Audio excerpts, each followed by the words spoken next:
Scoliosis is an abnormal curvature of the spine that, if left untreated, can lead to medical Your complications. ribs may be more prominent on one side below the animation screen to play, pause, rewind, or fast forward the animation. Your hip may also be higher. You may also have one shoulder blade higher than the other.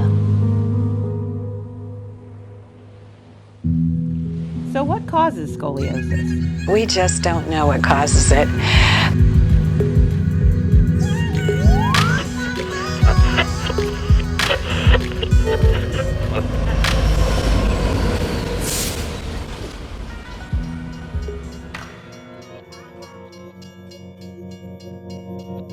It's more prevalent in females and in young women when they're going through puberty.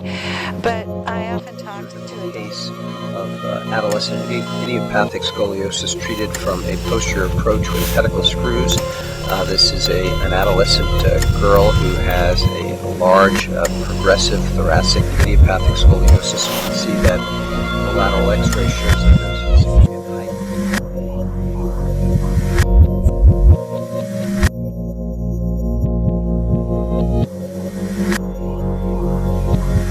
Allows us to do a selective thoracic fusion in this case, the thoracic curvature being the structural curvature here and being more rigid. The approach to this is a posterior approach, again, addressing the thoracic curvature. A subperiosteal dissection of the spine is performed, exposing the transverse processes and the facet joints and the midline ligamentous structures. The interspinal.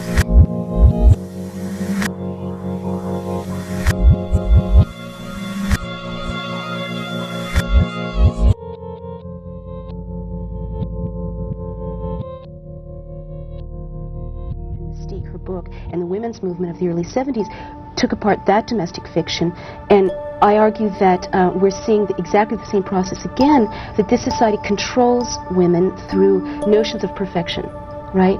And that this is just the latest example of this means of social control.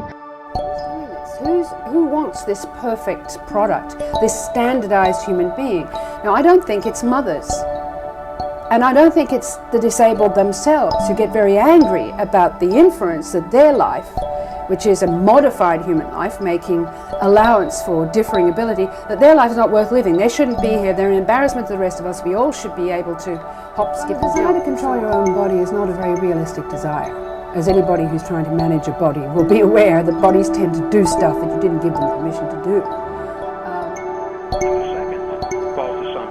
Is that our inner experiences, what we call thought, feeling, emotion, and belief, have no effect on the world beyond our bodies. And I'll tell you, nothing could be further from the truth. And this is what the new discoveries are.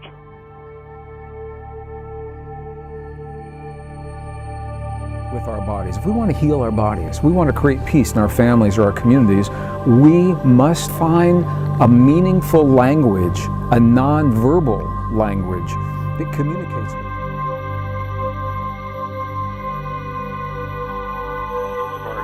Not just meet them. We don't want to just meet these challenges. We want to transcend to rise above the great challenges of our time so that we've got these future generations that we're talking about.